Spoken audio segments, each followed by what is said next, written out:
On va réaliser l'exercice 1. Dans cet exercice, on va essayer de calculer la somme de deux nombres. Les deux nombres sont fournis dans des textes box. En cliquant sur le bouton calculer, il faut qu'on affiche le résultat dans une boîte de dialogue, ça veut dire avec une instruction message box. Donc nous avons dans cette feuille un objet label qui va servir pour l'affichage des messages d'erreur. Il a une couleur de fond rouge, une couleur de police blanche et ne sera visible qu'en cas d'erreur.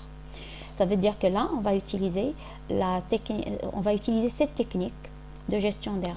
C'est-à-dire que c'est nous qui allons gérer des erreurs. Bien sûr, il y a d'autres moyens de gérer les erreurs que nous allons voir plus tard. Mais ici, dans cet exercice, on va essayer de suivre ce qui est demandé à la lettre pour qu'on puisse réviser certaines choses. Mais par la suite, on verra que, surtout spécialement pour la gestion d'erreurs, il y a différentes techniques pour le faire. Alors, qu'est-ce qui est encore demandé? Il faut que les zones de texte n'acceptent que des nombres. Ça veut dire qu'il est très important de faire un contrôle ici sur ce qui est autorisé. Alors, ce qui est autorisé, bien sûr, ce sont les nombres. Si on veut faire passer des nombres réels, donc à ce moment-là, il va falloir laisser passer également le point décimal. Sinon, on laisse passer juste les nombres.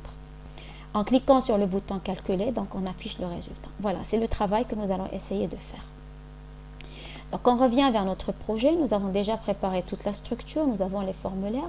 Je vais aller à formulaire de l'exercice 1, je vais constituer mon interface graphique. Alors de quoi ai-je besoin exactement? J'ai besoin de deux labels, nombre 1 et nombre 2.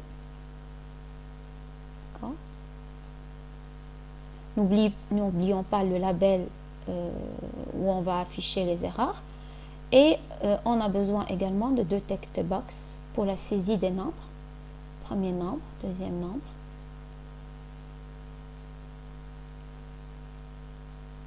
Voilà. Et nous aurons besoin d'un bouton, qui est le bouton calculer. Voilà pour cet exercice. Je vais essayer juste de mettre en forme ces différents éléments, de leur donner des propriétés. Alors ça, c'est nombre 1. Et là, c'est nombre 2. Ça, c'est le bouton calculer. Et pour ce label, je vais juste mettre un texte ici, LBL, erreur. Mais de toutes les manières, ça s'affiche pas, parce que c'est un contrôle qui est invisible. Alors pour le name, je vais appeler ça LBL erreur. Ici, ce sera TXT N1. J'essaie toujours de donner des noms aux objets qui commencent par leur type. Ça veut dire que les zones, par exemple les text box, je vais commencer par des TXT, les labels par des LBL, les combo box par des CMB, etc., etc., les boutons par des PTN. On essaiera toujours de spécifier le type par quelques lettres au début.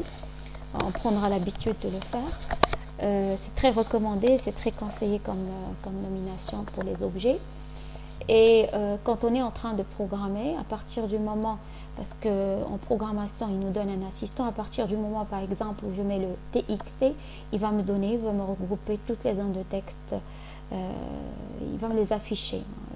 L'assistant va me les afficher automatiquement. Et c'est très sympathique et ça facilite le travail énormément. Alors ça, c'est BTN. Et en plus, si quelqu'un vient regarder ou vient consulter notre programme, il va mieux comprendre quand il trouvera des choses, des noms significatifs. Voilà, donc j'ai un peu nommé l'ensemble des objets. Je n'ai pas besoin de donner des noms à nombre 1 et nombre 2 parce que je ne les manipule pas dans le code. J'ai juste nommé les objets qui seront utilisés. Alors je vais modifier l'apparence des objets. Donc LBL, c'est de couleur, selon l'énoncé, je pense de couleur. La feuille contient un objet label. Il a une couleur de fond rouge, donc un back color rouge. Une couleur de police blanche, donc c'est le fore color. Et visible, n'est pas visible. Donc je vais modifier les informations. Je vais commencer déjà par enlever le auto size.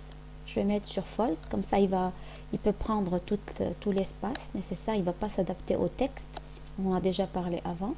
Pour ce qui est du font, donc je vais le mettre en gras. Pour le fore color, donc c'est en blanc. pour le back color, c'est en rouge.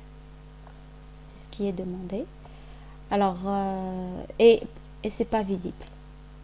Ça veut dire que c'est nous qui allons travailler sa visibilité.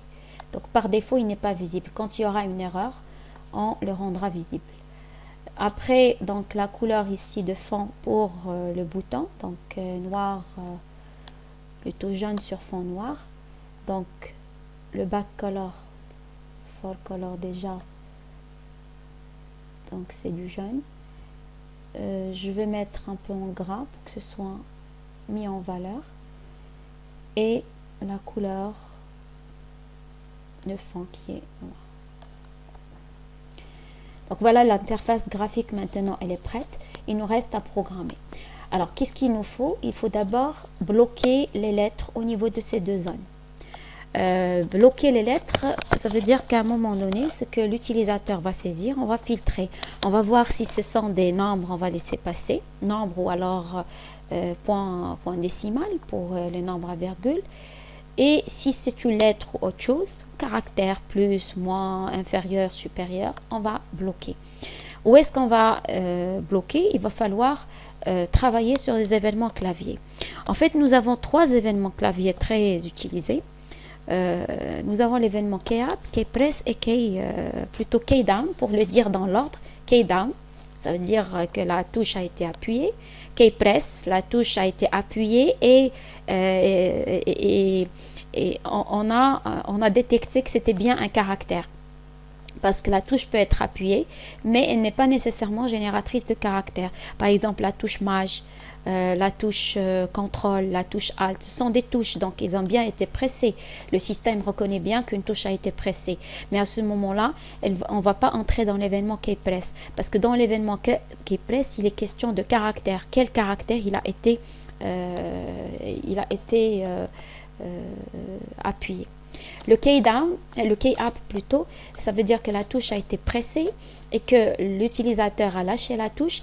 Quand l'événement K-up a lieu, ça veut dire que ce qui a été touché, ça y est, il est là, il est visible, si on veut dire.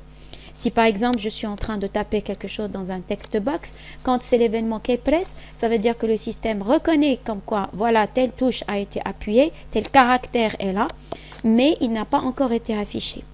Alors qu'au niveau du K-up, le caractère, ça y est, hop, il a déjà été affiché. Il est affiché, il est là, on le reconnaît. Si on affiche le contenu de notre text box, on va voir qu'il est là. C'est pourquoi l'événement K-press est spécialement très intéressant pour nous. Parce que on sait ce que l'utilisateur a tapé, mais ça n'a pas encore été validé. Donc, ça n'a pas encore été accepté et affiché au niveau de la zone. Ce qui fait, je peux le tester, je peux le vérifier. S'il me plaît, je le laisse passer. S'il ne me plaît pas, je peux l'annuler et le bloquer. Et c'est ce que nous allons faire. Donc, nous allons utiliser l'événement clavier pour la zone nombre 1, l'événement clavier K-press. Et là, on va utiliser le e.kchar. Le e.kchar, rappelez-vous du e, on l'avait déjà utilisé au niveau de form closing. On a dit que le e représentait toujours l'événement. Donc, pour nous, au niveau du K-press, au niveau de l'événement K-press du clavier, le e, il représente l'événement. Et ce qu'il apporte d'intéressant avec lui, c'est le K-char. Le K-char, ça veut dire que quelle touche a été touchée, appuyée. Donc, nous, on va tester. C'est quoi ce K-char? En utilisant la classe char que nous avions vue avant, quand on a vu les fonctions qui étaient prédéfinies au niveau de C#, on a vu un ensemble de fonctions qui touchaient les caractères. Le car.isLetter, isDigit, control, isSpace. Donc, il y avait un ensemble de fonctions que nous avons vues et qui traitent et qui nous permettent de tester qu'est-ce qui a été saisi exactement. Et c'est ce que nous allons essayer de faire maintenant. Alors, pour accéder à l'événement par défaut pour un text box, c'est l'événement text changed. Ça veut dire que si je double-clique sur la zone text box, je tombe exactement dans l'événement text changed. Or, moi, je veux un autre événement qui est un événement clavier. Donc, je vais directement aller à la fenêtre des propriétés, cliquer sur la zone événement et aller chercher les événements K, press, K, voilà, ils sont là. K down, K press et K up. a dit que keypress, c'est très intéressant parce que ça n'a pas été encore affiché. On va pouvoir vérifier avant de le laisser passer. Donc à ce niveau-là, il y a quelque chose de particulier qui m'intéresse, c'est le e.keychar. E.keychar, ça veut dire, ou keychar, c'est quoi le caractère qui a été tapé? Donc le caractère qui a été tapé, je vais le tester. Qu'est-ce que je laisse passer? Donc je vais voir est-ce que char est un digit. Donc c'est comme ça que j'utilise la fonction isDigit.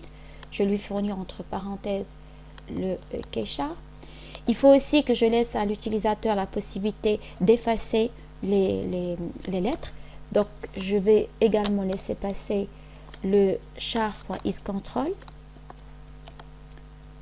Alors à ce moment-là, je vais vérifier est-ce que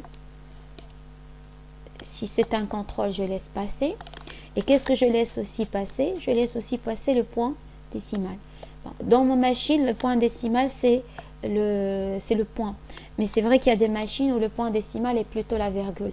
Nous avons des classes pour pouvoir tester cela, mais à ce niveau-là, je ne vais pas le faire. Je vais juste prendre comme quoi, je vais tester est-ce que le e.keychar est égal au point, au caractère qui est le point. Donc ces éléments-là, ou ces trois, c'est ce que je vais accepter. Donc si ce n'est pas un de ces trois, donc je vais lui dire if not ça, d'accord, if not ces éléments-là, automatiquement je refuse le caractère. Alors je refuse le caractère. Comment est-ce que je vais refuser le caractère? Je vais lui dire comme quoi l'événement .handled égale à true.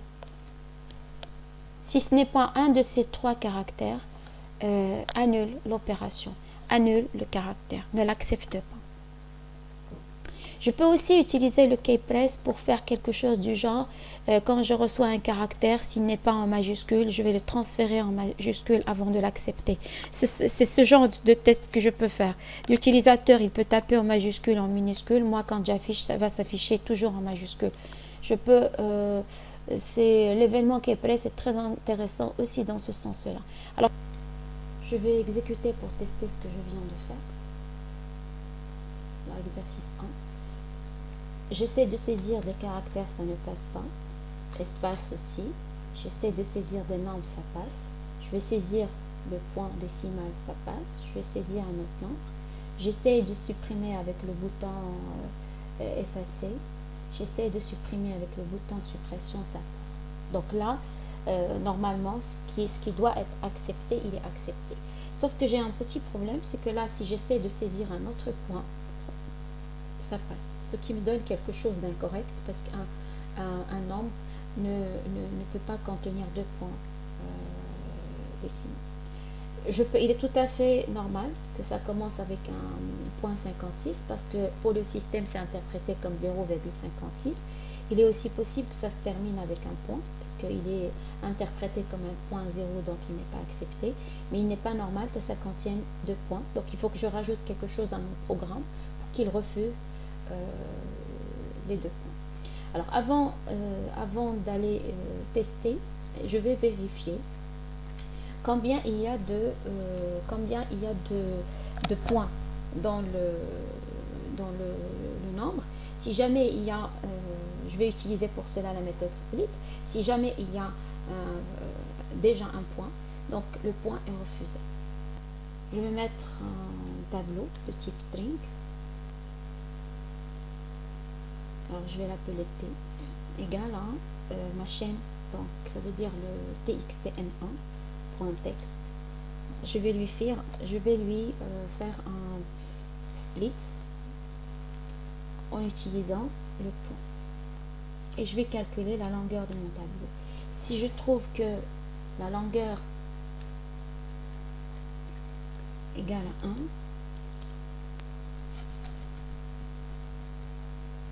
est égal à 2.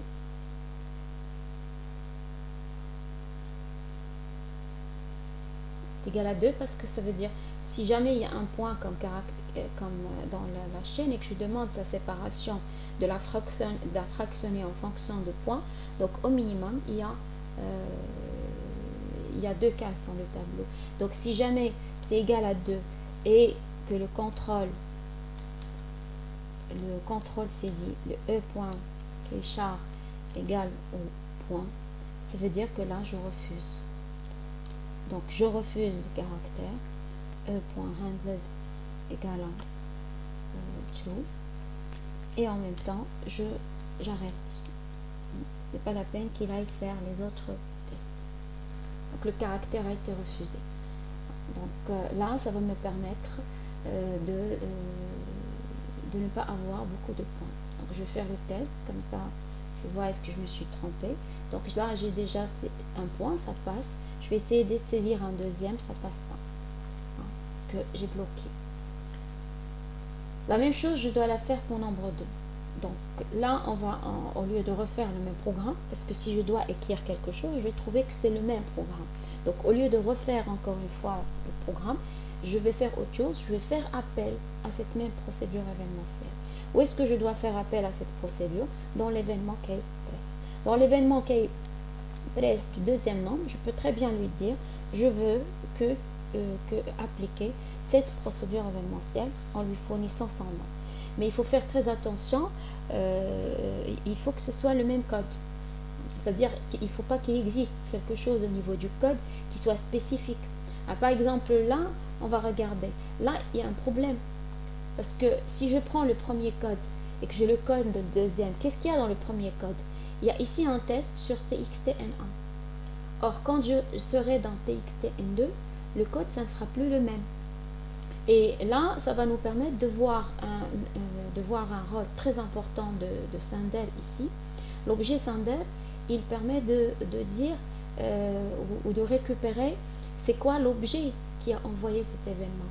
C'est qui a déclenché l'événement. Si je suis au niveau de nombre 1, donc c'est qui a déclenché. Si je suis en train de saisir au niveau de nombre 1, donc l'objet sur lequel s'est déclenché l'événement, c'est nombre 1. Si je suis en train de saisir sur nombre 2, l'événement ou l'objet sur lequel s'est déclenché l'événement, c'est N2. Donc, si au lieu de concevoir mon programme de cette manière, au lieu de parler en termes de TXT1 ou TXTN2, je vais parler en termes de celui qui a déclenché l'événement. Parce que quand je suis en train de saisir dans N1, celui qui a déclenché, c'est TXTN1. Quand je suis en train de saisir dans la zone de texte TXTN2, celui qui a déclenché, c'est TXTN2. Donc, en fait, pour que mon code, il faut que je modifie mon code de manière à ce qu'il soit le même pour la première zone et pour la deuxième zone. Donc, il faut que je le puisse nettoyer de tout ce qui peut être spécifique quand je trouve une solution. Il y a bien sûr des situations spécifiques, mais dans beaucoup de solutions, je peux trouver une manière de détourner le cas particulier, une manière de détourner le fait d'utiliser certains éléments. Alors, comment je vais faire pour que le code puisse être utilisé ici et pour qu'il puisse être utilisé avec une autre zone de texte qui a besoin des mêmes informations et des mêmes contrôles? Alors, qu'est-ce que j'ai dit? Le sender représente l'objet qui a déclenché. L'objet qui a déclenché ici, c'est TXTN1. Mais au lieu d'utiliser son nom, je vais essayer d'utiliser le nom de l'objet sender. Sauf que sender, il est de quel type? Il est object. Donc, puisqu'il est object, il est global. Je ne peux pas venir ici et l'utiliser tout simplement comme ça, directement. Alors, je procède à ce qu'on appelle une opération de cast. Ça veut dire que je vais essayer de le convertir dans un type spécifique.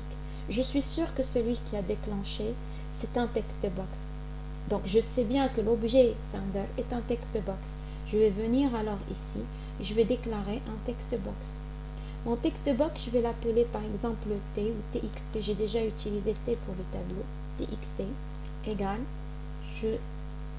j'utilise la parenthèse et je lui dis ici text box et je lui donne sender. Ça veut dire que là, je lui dis que l'objet ou sender qui était objet,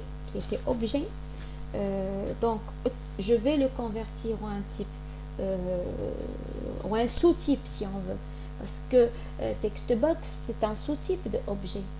Alors je vais le convertir en text box et c'est ça le code de la conversion. Je déclare un objet de type text box, je lui donne le nom que je veux et je caste le sender en text box. Pourquoi ce text box? c'est que juste au lieu ici d'utiliser txt1, je vais lui dire prends le txt. Qu'est-ce que je gagne? Ça veut dire que ce code-là maintenant, je peux l'utiliser avec un textbox qui s'appelle txt1, avec un txt-n2, avec un txt-n3, avec n'importe quelle zone de texte, avec n'importe quelle zone de type textbox, où je veux vérifier qu'il s'agit bien, où je vais faire le même contrôle de saisie. Donc, vous voyez que si je prends ce code et que je le lis en oubliant ce que je vois ici, txt-n1 qui est presse, qu'est-ce que je vois? Qu'un objet qui s'appelle sender sera converti en textbox. Que ce textbox, je le prends, je vais lui faire un split pour vérifier combien il y a de points dedans. Que si jamais je trouve qu'il y a 2 points et que le keychar est égal, c'est-à-dire ce que l'utilisateur vient de saisir est un autre point, donc ça va me créer un conflit, un problème. Qu'est-ce que je fais? J'annule et je sors. Si jamais ce n'est pas le cas, je vais aller vérifier. Si mon caractère n'est pas un nombre et si mon caractère n'est pas un contrôle pour effacer un caractère de type contrôle, et si ce n'est pas un point, automatiquement j'annule l'opération en utilisant le e.1. Maintenant, le code est devenu, il est tout à fait possible de l'utiliser dans les deux. Je vais tout simplement venir ici à nombre 2. Je vais aller chercher l'événement key press. Voilà. Et au lieu de double-cliquer pour créer un autre événement, je vais ici lui dire prends le même événement qu'il y avait. Parce que le txt-n1 key press, ce n'est que le nom d'une procédure événementielle. Le nom de la procédure événementielle qui prend par défaut le nom de l'objet tiré le nom de l'événement. Donc là, si je presse une touche dans N1, il va exécuter txt-n1 keypress. Si je presse une touche dans N2, il va exécuter txt-n1 keypress. Qu'est-ce que je gagne? Je gagne que j'ai écrit le code une fois, mais que je peux l'utiliser autant de fois pour contrôler la saisie. Pour que je puisse l'utiliser, il faut que mon code ne contienne pas une référence à un objet bien spécifique. Pour sortir de cet appel spécifique, pour ne pas désigner un objet particulier, nous avons fait appel à l'objet sender. Nous avons exploité un autre élément qui est toujours fourni dans les événements, dans les procédures événementielles, c'est le sender. Le sender qui représente l'objet sur lequel s'est déclenché l'événement. Et le E qui représente l'événement qui s'est déclenché. Donc la seule chose qu'il faut savoir, c'est qu'avant d'utiliser cet objet qui est sender, il faut le caster, il faut le convertir dans le type spécifique, le type que je souhaite utiliser. Si je ne le convertis pas, je n'ai pas accès aux attributs, je n'ai pas accès aux propriétés. J'ai juste accès à tous les attributs, à toutes les propriétés d'objets. Je ne peux pas avoir des attributs comme point backcolor, comme point forecolor, qui sont spécifiques à textbox par exemple, mais qui n'existent pas chez objet. C'est pourquoi un cast s'impose avant de pouvoir utiliser le sender. Voilà, donc on a maintenant on a écrit le code pour faire la saisie. On peut contrôler toujours est-ce que ça marche sur les deux zones. Voilà, je ne peux pas saisir des caractères dans la première zone et je ne peux pas non plus saisir des caractères dans la deuxième. Maintenant que c'est fait, qu'est-ce qu'il me reste à faire? Il faut calculer. D'accord? Alors, quand je clique sur le bouton calculer, je dois afficher dans un message box la somme de ces deux éléments. Et en plus de cela, en cas d'erreur, je dois afficher l'erreur dans le label. Alors, le bouton calculer, qu'est-ce qu'on nous demande de faire? Au clic sur le bouton, le système vérifie d'abord si les deux nombres ont été fournis. Si ce n'est pas le cas, un message d'erreur est affiché dans le label. Donc, il faut d'abord que je vérifie est-ce que les deux nombres ont été fournis. Donc, je vais venir ici écrire du code dans le bouton calculer, dans le clic. Donc, je vais double-cliquer pour obtenir le résultat. Dans btn calculer, donc, je vais d'abord tester. Est-ce que la première zone est vide? Si c'est le cas, donc je vais afficher dans LBL erreur le message d'erreur, un message d'erreur personnalisé. Point texte égale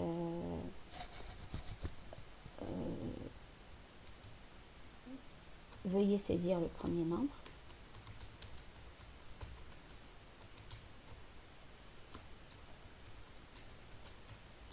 Faites en sorte que les messages que vous donnez donnent l'impression que vous êtes en train de parler à l'utilisateur. Pour qu'il y ait une espèce de communication entre votre application et celui qui l'utilise. Veuillez saisir le premier nombre et après je vais faire retourne. C'est-à-dire c'est pas la peine qu'il continue, donc il va lui dire comme quoi le premier nombre est manquant. Après il va venir ici, il va faire la même chose pour le deuxième nombre. Si jamais les deux nombres ont été fournis, N1 et N2, je vais calculer la somme. Donc je vais d'abord utiliser une variable float, N1, qui va récupérer ce qui a été saisi, le nombre qui a été saisi dans la première zone. Donc je vais utiliser un float.parse. Je peux utiliser un float ou un double. Ça dépend de la précision. Double est beaucoup plus large que float. Donc float.parse txtn1.text. En fait, pourquoi je fais un parse? Parce que la propriété texte qui me donne le contenu de mon text box, elle retourne quelque chose de type string. Donc pour que je puisse faire des opérations de calcul, il faut que je convertisse le type string dans le type souhaité ou dans le type qui correspond à la valeur numérique. Ici donc c'est float ou alors double.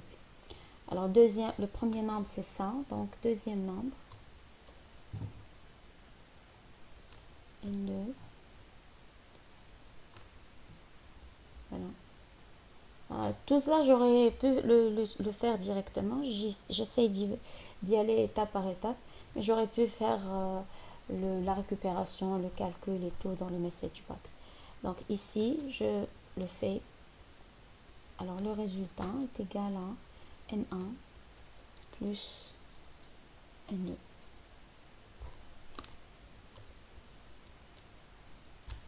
Dans mon message box.show, je dois afficher la somme de, comme ils m'ont demandé, donc je fais une concaténation, la somme de N1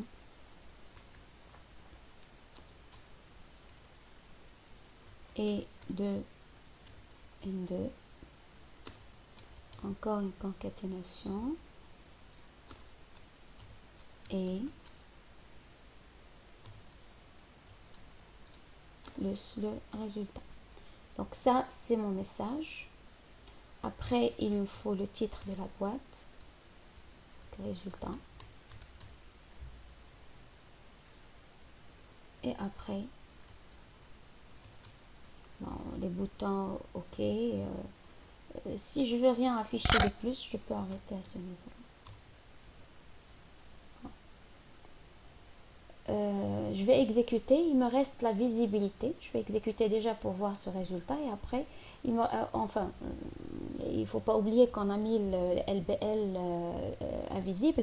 Ça veut dire que même si j'exécute pour essayer de voir le résultat, je pourrais rien voir pour les messages d'erreur parce que la zone elle est complètement invisible.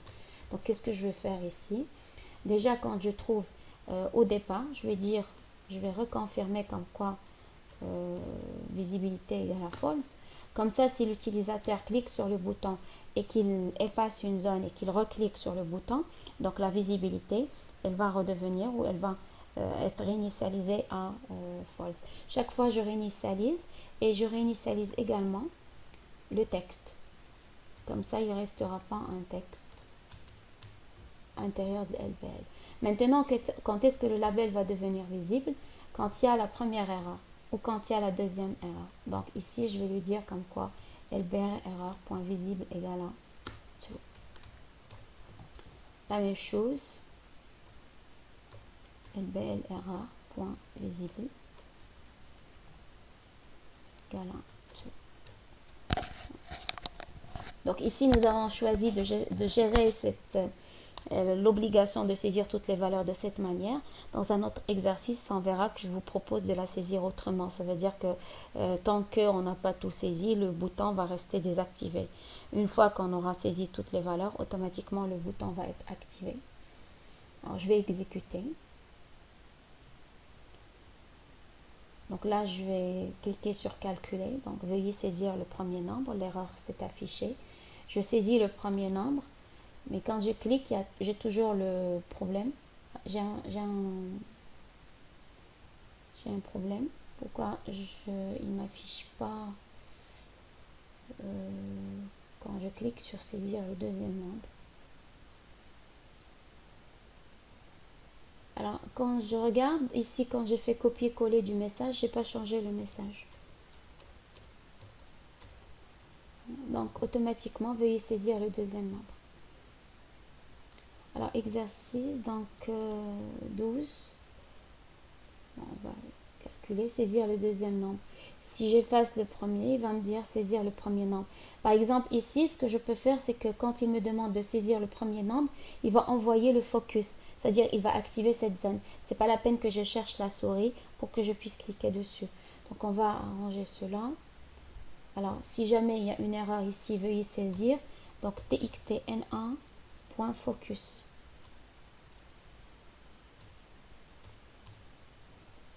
txtn2. Focus.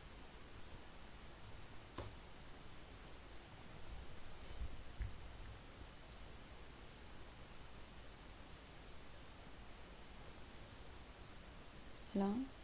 Alors, supposons que par exemple ici j'efface, calculer, j'ai une erreur. Calculer, il m'envoie automatiquement le focus ici. Maintenant, tout est correct. La zone va disparaître et la somme de 34 et de 23 et 57. Si jamais j'efface ça par exemple et que je reclique, il va me dire saisir le nombre.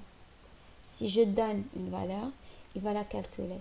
On va voir que les nombres avec virgule sont également autorisés, calculés. Donc la somme de 34 et de 34,34 et de 345 et 379,34. Voilà donc ce qui était demandé au niveau de cet exercice.